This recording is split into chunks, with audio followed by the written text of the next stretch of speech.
Hello friends, എല്ലാവർക്കും ഒരു പുതിയ പ്രൊമോ വീഡിയോയിലേക്ക് സ്വാഗതം. അപ്പോൾ ഇന്നത്തെ നമ്മുടെ ചെമ്പനീർ പൂവിൻ്റെ പ്രൊമോ ഒന്നും അവരിട്ടിട്ടില്ല കേട്ടോ. അപ്പം ഞാൻ പറയുന്നത് ഏഷ്യനെറ്റ് അടിപൊളി ഒരു പ്രൊമോ ഇറക്കിയിട്ടുണ്ടായിരുന്നു, അതിൻ്റെ ഡീറ്റെയിൽ ആണ് പറയുന്നത്. നമ്മുടെ സുധിയുടെ കള്ളത്തിൽ അവസാനം സച്ചേട്ടനെ കണ്ടുപിടിക്കുകയാണ്. സുധി പാർക്കിലൂടെ ഓടി നടക്കുന്നു, പാർക്കിൽ കിടന്നുറങ്ങുന്നതുമായ എല്ലാ വീഡിയോസും നമ്മുടെ സച്ചി ക്യാമറയിൽ പകർത്തുന്നുണ്ട്. അപ്പോൾ ഇതൊന്നും തന്നെ സുധി അറിയുന്നില്ല കേട്ടോ. അപ്പോൾ ഇത്രയും കാലം സുധി എല്ലാവരും പറ്റിക്കുക എന്നുള്ള സത്യം, അതായത് അപ്പോൾ ഇത്രയും കാലം സുധി എല്ലാവരും പറ്റിക്കുകയായിരുന്നു, എന്തിനാ സ്വന്തം ഭാര്യയെ വഴി പറ്റിക്കുമായിരുന്നു എന്നുള്ള സത്യം സച്ചിയിലൂടെ ആ വീട്ടിലെല്ലാവരും അറിയാൻ പോവുകയാണ്. സച്ചി ഒരു വിവരം അറിയുന്ന സമയത്ത് വേഗം തന്നെ വീട്ടിലേക്ക് ചെല്ലുകയും ശ്രുതിയെ വിളിച്ചു വരുത്തുകയൊക്കെ ചെയ്യുന്നുണ്ട്.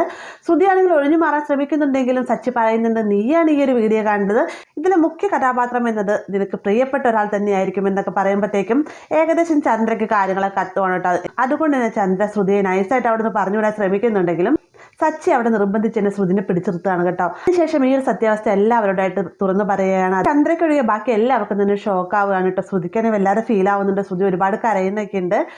ഇതേ സമയം നമ്മുടെ ശ്രുതി ആവട്ടെ പതിവ് പോലെ തന്നെ കള്ളത്തരങ്ങളുടെ ഒരു കൂമ്പാരമായിട്ട് തന്നെ വീട്ടിലേക്ക് വന്നു കയറുകയാണ്. ഷോറൂമിൽ ഭയങ്കര തിരക്കായിരുന്നു. ഇന്ന് ഞാനായിരുന്നു ഏറ്റവും കൂടുതൽ കാർ വിൽപ്പന ചെയ്തതെന്നൊക്കെ പറയുന്ന സമയത്ത് ശ്രുതിയെ രൂക്ഷമായി നോക്കുന്ന കാണുമ്പോൾ ശ്രുതിക്ക് മനസ്സിലാവുകയാണ് തൻ്റെ കള്ളത്തരം ഇവിടെ പിടിക്കപ്പെട്ടു എന്നുള്ള കാര്യം. അപ്പോൾ എന്തായാലും ഇങ്ങനൊരു എപ്പിസോഡ് നമ്മൾ അടുത്ത ദിവസം കാത്തിരിക്കുന്നുണ്ട്. വീഡിയോ ഇഷ്ടമായെങ്കിൽ ലൈക്ക് ചെയ്യാനും കൂടെ ചാനൽ സബ്സ്ക്രൈബ് ചെയ്യാനും മറക്കരുതേ.